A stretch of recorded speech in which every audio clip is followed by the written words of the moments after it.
वली की गर्दन पे सबने झुका दिया। और आपने गरीब नवाज का तो सुना, गरीब नवाज उनकी शान में कहते, या गौस मुअज्जम नूर हुदा मुख्तार नबी मुख्तार खुदा। अरे जिसकी मनकबत गरीब नवाज पढ़े, जिसकी मनकबत, यारों मुरीदों से मनकबत पढ़वाना आसान है, मेरा गौस वो है जो गरीब नवाज से अपनी मनकबत पढ़वा रहा है। या गौस मुअज्जम नूर हुदा। और सुन लो, हिंदुस्तान का हर वली लायक ताज़ीम है, लेकिन हिंदुस्तान का कोई वली गरीब नवाज से बड़ा नहीं है। इसलिए लोग अगर मेरे गौस से किसी को बढ़ाना चाहते तो बढ़ा नहीं सकते, क्योंकि जो हिंद का सुल्तान है वो अपनी गर्दन मेरे गौस के आगे झुका रहे हैं, मनकबत पढ़ रहे हैं। या गौस मुअज्जम नूर हुदा मुख्तार नबी मुख्तार खुदा सुल्तान दो आलम कुतुब उला। मेरे गौस को गरीब नवाज ने कहा सुल्तान दो आलम, दोनों आलम का सुल्तान, कुतुब उला, हैरात जलालत अर्द समा। मेरा गौस वो है जिसकी अजमत को देखकर जमीन और आसमान हैरान है। और गौस को गौस किसने कहा? गरीब नवाज। या गौस मुअज्जम नूर हुदा, ये मेरे गौस की शान है। अरे जिसकी अजमत के डंके गरीब नवाज बजाते वो गौस कैसा है? इसीलिए उनके दामन से जुड़ जाओ, उनके दामन से वाबस्ता हो जाओ। तो आपने जब कहा कि मेरा कदम हर वली की गर्दन पे सबने झुका दी। एक साहब थे, उनके मुरीद बहुत ज्यादा थे। उन तक जब निदा पहुंची तो उन्होंने कहा हूं, वो भी वली मैं भी वली, मैं उनके लिए गर्दन झुका दूंगा, उनके लिए गर्दन खम करूंगा। अरे गरीब नवाज ने पेशानी जमीन पे रखी तो हिंदुस्तान के बादशाह बना दिए गए, हिंदुस्तान के वलियों के सुल्तान बना दिए गए। ख्वाजा हिंद वो दरबार है आला तेरा, कभी महरूम नहीं मांगने वाला तेरा, वो हिंद का सुल्तान बन गया।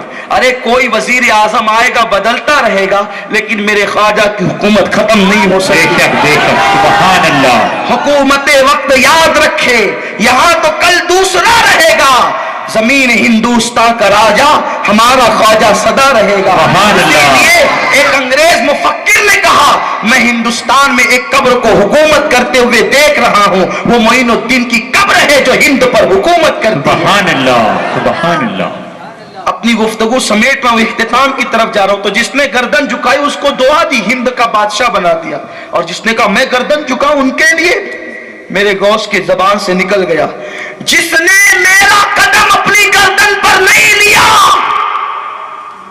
जिसने मेरे लिए गर्दन नहीं झुकाई, उसकी गर्दन पर सूअर का कदम। अब आप टेंशन में नहीं आ जाएंगे कि मैंने सूअर का नाम ले लिया तो 40 दिन खाना हराम हो गया। लोगों के अंदर मशहूर है ना, सूअर का नाम ले लो तो 40 दिन खाना हराम। तो ऐसा नहीं है भाइयों, ये सब गलत सलत मसले मत फैलाया करो, इल्म सीखो। बहरहाल अर्ज ये कर रहा था, जब उस शख्स ने कह दिया जो वाकई वली कहलाते थे, उन्होंने कहा मैं अब्दुल कादिर का कदम अपनी गर्दन पर नहीं लूंगा, तो मेरे गौस की जबान से निकला कि जिसने मेरा कदम नहीं लिया उसकी गर्दन पर सूअर का कदम होगा। मेरे गौस की जबान है। मौलाना रूम फरमाते हैं वली की जबान पर खुदा कलाम करता है, इसलिए वली का दिल न दुखाना, वली को कभी तकलीफ न पहुंचाना, उनके आस्थानों पर जाना तो अदब से जाना, एहतराम से जाना, ताज़ीम से जाना, कभी उनकी बेअदबी न करना। अल्लाह अकबर। मेरे गौस ने कहा जिसने मेरा कदम नहीं लिया उसकी गर्दन पर सूअर का कदम। बोल तो दिया, बोल दिया। जब बोल दिया तो वो वली, विलायत छिन गई, विलायत छिन गई, पता भी नहीं चला, नहीं मालूम हुआ। मुरीदीन को लेकर हज के लिए निकले। जब हज के इरादे से निकले 500 मुरीदीन आगे पीछे, ऐसी शान से वो हज के लिए निकले। जब निकले तो खैमा लगता, बड़ी इबादतें की जाती, दुआएं की जाती और काफिला आगे बढ़ता। चूंकि अब गौस का फैजान साथ न था, अब मकाम विलायत नहीं था, गौसे आजम की बद्दुआ लग गई थी। एक जगह पर खैमा मुरीदीन लगा रहे थे, बिल्डिंग पर एक लड़की खूबसूरत खड़ी हुई थी, पीर साहब की नजर उस लड़की पर पड़ी। चूंकि जब दिल में इश्क रसूल न रह जाए, दिल में अल्लाह का खौफ न रह जाए, तो निगाहें बहकती है, निगाहें आवारा होती है। और जब दिल में अल्लाह उसके रसूल की मोहब्बत और खुदा का खौफ हो तो निगाहें नहीं बहकती। इसलिए वो दिल अपने आप का एहतिसाब करे। जो दिल रात के 3-3 बजे तक नेट पर गंदी पिक्चर, गंदी तस्वीर, गंदगी देखते हैं, जो लोग रात की तारीकियों के अंदर हीरो और हीरोइन को नंगा नाचते देखते हैं, वो अपने दिल का एहतिसाब करें कि उनके दिल में इश्क रसूल है कि नहीं है। क्योंकि जहां इश्क रसूल होगा, इश्क रसूल इतनी गैरतमंद चीज है, जहां खौफे खुदा होगा वहां आवारगी नहीं होगी। और खवातीन भी, गौस पाक की कनीज अपने आप को कहती है, जो वाकई गौसे आजम की कनीज होगी वो बेपर्दा नहीं घूमेगी, वो मोबाइल पर लड़कों से गुफ्तगू नहीं करेगी, वो पतले और बारीक लिबास पहनकर अपने जिस्म की नुमाइश नहीं करेगी। अरे गौस पाक की मां का आलम क्या था, जिसके वजूद को कभी किसी अजनबी ने न देखा हो, जिसने कभी किसी अजनबी मर्द को न देखा हो, जिसने कभी किसी से गुफ्तगू न की, वो गौस पाक की मां है। लेकिन आज गौस पाक के मानने का दावा करने वाले अपनी जिंदगी को आवारा कर चुके हैं, अपनी जिंदगी को अय्याश और मक्कार बना चुके हैं। ऐ गौस के गुलामों, कयामत के दिन से डरो, वो दिन आने वाला है, मर्दों पर भी औरतों पर भी अल्लाह की बारगाह में क्या जवाब दोगे? गौस पाक को क्या मुंह दिखाओगे? गौस पाक के नाना जान रसूल आजम को क्या मुंह दिखाओगे? अर्ज ये कर रहा था कि उस पीर की नजर एक लड़की पर पड़ी, दिल शैदा हो गया, दिल फिदा हो गया। लड़की को टिकटिकी बांध कर देखने लगे पीर साहब, और जब देखने लगे तो लड़की नीचे उतर आई। उन्होंने कहा, लड़की तू बड़ी खूबसूरत है, मैं तेरे साथ निकाह करना चाहता हूं। लड़की ने कहा, आप पहले मेरे अब्बा से गुफ्तगू करें, अगर मेरे अब्बा इजाजत दे तो मैं आपके साथ निकाह करने के लिए तैयार हूं, क्योंकि आप भी बड़े खूबसूरत इंसान है। वो लड़की ईसाई थी, नसारा से उसका ताल्लुक था। अल्लाह अकबर, वो बड़ी होशियार थी, चालाक थी।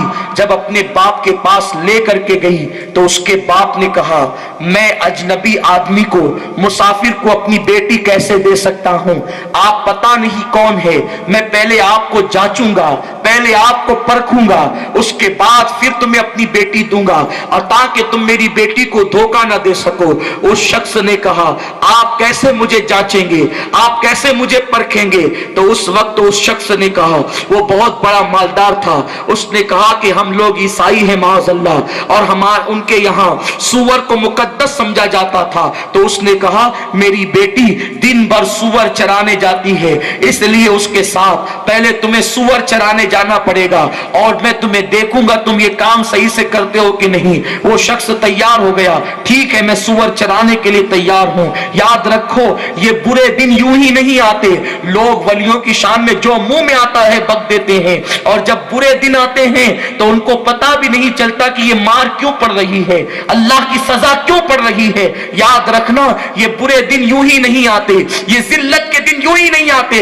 अल्लाह का ऐलान है, जो मेरे वली से अदावत करे मैं उससे ऐलान जंग करता हूं। अब मल्लेर में रहने वालों, धुलिया माले गांव और जलगांव वालों से रिश्तेदारियां करके अब तुम भी कहने लगे हो कि 11वीं में क्या रखा है और ये फातिहा का खाना क्यों करते हैं। याद रखो, जब तक गरीब रहते हैं तो गौस को मानते हैं, जब माल की चर्बी चढ़ती है तो कहते हैं गौस मदद नहीं कर सकते, फिर अल्लाह की लाठी उठती है, खुदा की लाठी में आवाज नहीं है।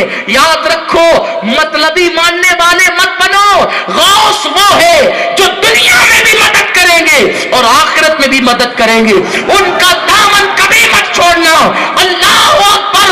अरे जिस पर नजर पड़ गई, चोर था तो अब्दाल बना दिया, और जिससे नजर फिर गई, वली था तो आवारा और निकम्मा हो गया। फिर क्या हुआ? जब वो सूअर चराने के लिए पीर साहब चले, 500 मुरीदीन थे, सब साथ छोड़कर भाग गए। इन्हीं मुरीदीन पे नाज करके छोड़ा था ना गौस को, जिन मुरीदीन पर गुरूर करके छोड़ा था गौस को, सब भागे। 498 मुरीद भाग गए, 2 पक्के और सच्चे थे, 2 रुके, छुप छुप कर रोते, देखते कि ये क्या कर रहे हैं, ये क्या कर रहे हैं, सब छोड़ के, ये तो आवारा हो गया, छोड़ दो इसको, छोड़ दिया। ये रोने लगे, रो रहे हैं हमारे पीर को क्या हो गया। और फिर उन्होंने ये मंजर भी देखा कि जब सूअर के छोटे छोटे बच्चे चलते चलते रुक जाते, नहीं चलते, बैठ जाते, तो ये सूअर के बच्चों को उठाकर अपनी गर्दन पे रखते। और वो दिन देख लिया। इन्ना लिल्लाहि व इन्ना इलैहि राजिऊन। अल्लाह अपनी आफियत अता फरमाए, अल्लाह अपनी आफियत अता फरमाए, अल्लाह ज़वाल नेमत से महफूज रखे। अल अमान अल अमान अल अमान मिन ज़वाल ईमान। अल्लाह ईमान के ज़वाल के हवाले से हमारी हिफाजत फरमाए। अल्लाह उसके महबूब की पनाह अता फरमाए। सूअर के कदम उनकी गर्दन पर आए, लेकर चलते रहे। जब उस लड़की के बाप को पता चल गया कि ये पक्का आदमी है, यकीनन ये निकाह करके ही रहेगा, तो बड़े बड़े राहिबों को उसने बुलाया, ईसाई बड़े बड़े पादरियों को बुलाया और निकाह की महफिल मुनक्किद की। और जब निकाह की महफिल मुनक्किद की तो कहा कि निकाह करने से पहले इसको ईसाई बनाएंगे, फिर निकाह करेंगे। और ईसाई कैसे बनाएंगे? एक हाथ में सूअर का भुना हुआ गोश्त रखा, दूसरे हाथ में शराब दिया कि सूअर का गोश्त तो खाओ और शराब पियो, फिर ईसाई बनो और मेरी बेटी से निकाह कर लो। दोनों मुरीद छुप छुप कर रो रहे हैं, आपस में बात करते हैं, अरे हमारे पीर को ये दिन कैसे आ गया? यही वो बंदा था जिसकी तकरीरों से लोग मुसलमान होते थे, यही वो बंदा था जिसके हाथ पर लोग तौबा करते थे, यही वो बंदा था जिसके सुधारने से लोग सुधर जाते थे। आज ये ईसाई हो रहा है, आज ये मुर्तद होने के करीब है। सूअर का गोश्त एक हाथ में है, शराब का प्याला दूसरे हाथ में है। दोनों मुरीदीन आपस में गुफ्तगू करने लगे, हमारे पीर पर ये दिन कैसे आ गया कि अब वो ईसाई बनने के करीब आ गया। तो दोनों को याद आया, जब से हमारे पीर ने गौस की अजमत का इनकार किया, गौसुल आजम का कदम लेने से इनकार किया, उस दिन से उसने ये वक्त देखा। तो दोनों मुरीदीन ने कहा कि हम गौस पाक से मदद मांगते हैं, गौस पाक का बगदाद कितनी दूर पे है और ये लोग इस दूसरे शहर में हैं। अल्लाह अकबर। दोनों बगदाद की तरफ रुख करते हैं, बगदाद की तरफ चेहरा करते हैं और हाथ जोड़ कर कहते हैं, ऐ करीम इब्ने करीम, ऐ सखी इब्ने सखी, या गौसुस सकलैन, या करीमुत तरफैन, या नजीबुत तरफैन, या मजमल बहरैन, ऐ मेरे गौस, हमारे पीर से गलती हो गई, उसने आपकी शान में तौहीन की, हुजूर हमारे पीर को माफ कर दे। अगर आज आपने उसको ईसाई होने से बचा लिया तो हम वादा करते हैं अपने पीर को आपकी बारगाह में लेकर आएंगे और वो आपकी बारगाह में आकर माफी मांगेगा। लेकिन या गौसुस सकलैन मदद कीजिए, या गौस अगिस्ना बिइज़्निल्लाहि ताला, ऐ गौस मदद का वक्त है, मदद कीजिए। अभी दोनों ने ये अर्ज की, अल्लाह अकबर। मेरे गौस कहते हैं, मेरा मानने वाला अगर मशरिक में हो और मैं मगरिब में रहूं और वो मुझे मदद के लिए पुकारे, मैं उसकी मदद के लिए पहुंच जाया करता हूं। अभी उन्होंने अर्जी लगाई, जैसे कहा, या गौस हमारे पीर को मुर्तद होने से बचा लो, ईसाई होने से बचा लो। अभी ये कहना था, उधर मेरे गौस की निगाह नजर उठी, जो तेरी निगाह में आ गया वो बड़ी पनाह में आ गया। तेरी नजर है खुदा की नजर गौसे पाक, अल्लाह अकबर। उधर करम की नजर हुई, इधर इनका हाथ कांपने लगा, शराब का प्याला जमीन पे गिरा, सूअर का गोश्त जमीन पर गिरा, पर्दे हट गए और ये खड़े हो गए और खड़े होकर कहते हैं, मैं ईसाई कैसे हो सकता हूं? कुरान हक है, मजहब इस्लाम हक है। निकल कर भागे, जैसे भागे दोनों मुरीदीन पीछे आए, कहा क्या हुआ? कहा पर्दे हट गए हैं। अरे मैं ईसाई एक लड़की के लिए कैसे हो सकता हूं? तो दोनों ने कहा, ये जो पर्दे हटे हैं ना, ये मेरे गौस का फैजान है। चलो चलो जल्दी बगदाद चलते हैं। ہیں تو کہا نہیں, میں بغداد ایسے نہیں آؤں گا, میرے ہاتھ میں ہتھکڑیاں ڈالو, میرے پیر میں بیڑیاں ڈالو, میں نے انکار کیا تھا, اس کی سزا مجھے ملنی چاہیے, میرے چہرے پہ کالک مل دو اور اس کے بعد اس حالت میں لے کر چلو. جب اس حالت میں پہنچے, میرے غوث خطاب کر رہے تھے, غوث اعظم کا خطاب جاری تھا, اس حالت میں ان کو دیکھ کر کے کہنے لگے, ارے کیا حالت بنا رکھی ہے, اللہ تجھے معاف کرے, بس اتنا کہنا تھا. اللہ نے ان کو پھر سے ولایت عطا فرمائی. سبحان اللہ, نعرہ تکبیر, نعرہ رسالت. یہ شان میرے غوث کی شان ہے. اپنی بات کو ختم کرتی ہوئے عرض کروں, ہماری محفل میں غوث پاک کا خطاب ہو رہا ہے. میرے غوث بھی خطاب کرتے تھے, میرے غوث بھی بیان کرتے. ہم بیان کرتے ہیں تو پبلک سننے آتی ہے, لیکن میرے غوث کی شان کیا ہے. کبھی کبھی لوگ تقریر میں سو جاتے ہیں تو مقرر لوگ برا مان جاتے ہیں. میں برا نہیں مانتا ہوں, جو سو گیا سو گیا, کوئی بات نہیں, اس لیے کہ کبھی کبھی کوئی سو کر تقدیر جگا لیتا ہے. ایک مرتبہ میرے غوث کا خطاب چل رہا تھا اور شیخ علی ابن ہیتی سو گئے, بہت قریبی مرید تھے, سو گئے. وہ سوئے, غوث پاک تقریر کرتے کرتے نیچے اتر کے آئے, ان کے آگے ہاتھ باندھ کے کھڑے ہو گئے. پیر مرید کے آگے ہاتھ باندھ کے کھڑا ہوگا تو کیسا لگے گا. تقریر بند, مرید کے آگے ہاتھ باندھ کے کھڑے ہو گئے. پھر تھوڑی دیر کے بعد پھر آئے منبر پہ, پھر تقریر شروع. جب خطاب ختم ہوا تو لوگوں نے پوچھا, حضور علی ابن ہیتی کے آگے ہاتھ باندھ کے آج آپ کھڑے ہو گئے. فرمایا علی ابن ہیتی سے پوچھو کیا دیکھ رہا تھا, اس سے پوچھو کیا دیکھ رہا تھا. لوگوں نے پوچھا علی ابن ہیتی کیا دیکھ رہے تھے. کہا جب میری آنکھیں بند ہوئی تو دل کی آنکھیں بیدار ہو گئی. میں نے دیکھا جب غوث پاک تقریر کر رہے تھے تو مولا علی بھی آئے تھے اور حضور بھی تشریف لائے. سبحان اللہ, سبحان اللہ. علی یہ مرتضیٰ بھی تھے اور سید الانبیاء بھی تھے. علی سے نبی کہتے تھے, علی دیکھو دیکھو اپنا بیٹا کتنی اچھی تقریر کر رہا ہے. سبحان اللہ, سبحان اللہ. کتنا اچھا خطاب کر رہا ہے. تو غوث پاک سے کہا آپ ہاتھ باندھ کے حضور کیا کر رہے تھے. فرمایا لوگوں, وہ سوتے میں نبی کو دیکھ رہا تھا, میں جاگتے میں نبی. سبحان اللہ, سبحان اللہ. یہ میرے غوث کا مقام ہے. اللہ ان کا دامن ہمارے ہاتھ میں رکھے. فرماتے ہیں جب تم پر مصیبت آئے تو میرے وسیلے سے دعا کرو, اللہ تمہاری مصیبت کو دور فرما. فرماتے جو مشکل میں مجھے یاد کرے اللہ اس کی مشکل کو آسان فرما دیتا ہے. اسی لیے سنیوں کا عقیدہ ہے جب مصیبت آتی ہے تو یا غوث پکارتے ہیں, مشکل آتی ہے تو یا غوث پکارتے ہیں. جب میں نے تجھے پکارا کام آیا تیرا سہارا, چلتا آسی کا گزارا تیری خیر سے. یہ میرے غوث کی شان ہے. یا کیوں کر کہوں یا حبیبی اغثنی, اسی نام سے ہر مصیبت ٹلی ہے. اس لیے غوث پاک سے اپنی نسبت کو مضبوط رکھیں, اپنی نسبتوں کو استوار کریں.